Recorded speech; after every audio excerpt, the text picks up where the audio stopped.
Halo semuanya, assalamualaikum warahmatullahi wabarakatuh. Perkenalkan, nama saya Ilham Ardiansyah. Jadi di sini saya akan membahas apa sih yang kita pelajari di model bisnis dari week 1 sampai akhir itu. Nah, yang pertama-tama tuh saya tahu tentang Tools Analysis atau yang juga dikenal sebagai Tools Matrix. Nah, Tools Matrix ini buat yang nggak tahu nih, itu adalah suatu metode analisis strategi yang digunakan untuk menilai faktor internal dan eksternal suatu organisasi atau proyek. Jadi TOS itu singkatan. Yang pertama ada threat, ancaman, opportunity atau peluang, weakness yaitu kelemahan, dan yang terakhir itu strength, kekuatan. Nah, jadi tujuan dari analisis ini adalah untuk mengembangkan metode untuk mengoptimalkan kekuatan internal, mengatasi kelemahan, memanfaatkan peluang dari luar, dan menghadapi ancaman dari luar. Nah, terus yang kedua tuh saya jadi tahu tentang empathy map canvas. Buat yang belum tahu, empathy map canvas itu adalah alat visual yang membantu tim pengembangan produk atau layanan memahami lebih baik pengalaman, pandangan, dan emosi pelanggan terhadap satu produk atau layanan. Alat ini memungkinkan tim untuk membuat solusi yang lebih sesuai dengan kebutuhan dan keinginan pelayanan. Map empathy canvas ini terdiri dari 4 area fokus utama. Nah, yang pertama ada what they see atau apa yang mereka lihat, seperti menggambarkan tempat pelanggan menggunakan produk atau layanan, misalnya lingkungan pelanggan, bisa kantor rumah atau di luar ruangan. What they heard, apa yang mereka dengar. Jadi kayak menyelidiki informasi atau komunikasi yang dapat mempengaruhi cara pelanggan melihat barang atau jasa, seperti pesan lingkungan atau pesan pemasaran. Yang ketiga ada what they feel, apa yang mereka rasakan, melibatkan perasaan dan perasaan pelanggan saat menggunakan produk atau layanan tersebut.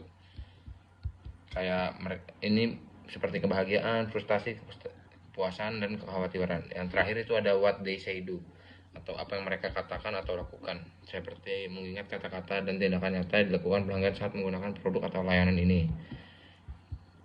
Terus di model bisnis juga saya tahu tentang value proposition canvas, yaitu yang dikembangkan oleh Alex Osweiler dan Yves Spigner, merupakan bagian dari kerangka kerja bisnis model canvas. Ini membantu pengusaha atau organisasi merancang proporsi nilai yang kuat sesuai dengan kebutuhan dan keinginan pelanggan. Nah, jadi di value proposition canvas ini dibagi dua. Yang pertama ada customer profile, yang kedua ada value map. Kayak kalau customer profile itu mencakup tentang customer job, customer pain, customer gain. Kalau value map itu lebih ke gain creator atau kejutan produk atau layanan, pain reliever. Nah, yang menunjukkan bagaimana produk atau layanan dapat membantu pelanggan mengatasi atau mengurangi rasa sakit atau masalah. Terus yang saya paling tahu di model bisnis ini, saya belajar tentang BMC atau Business Model Canvas.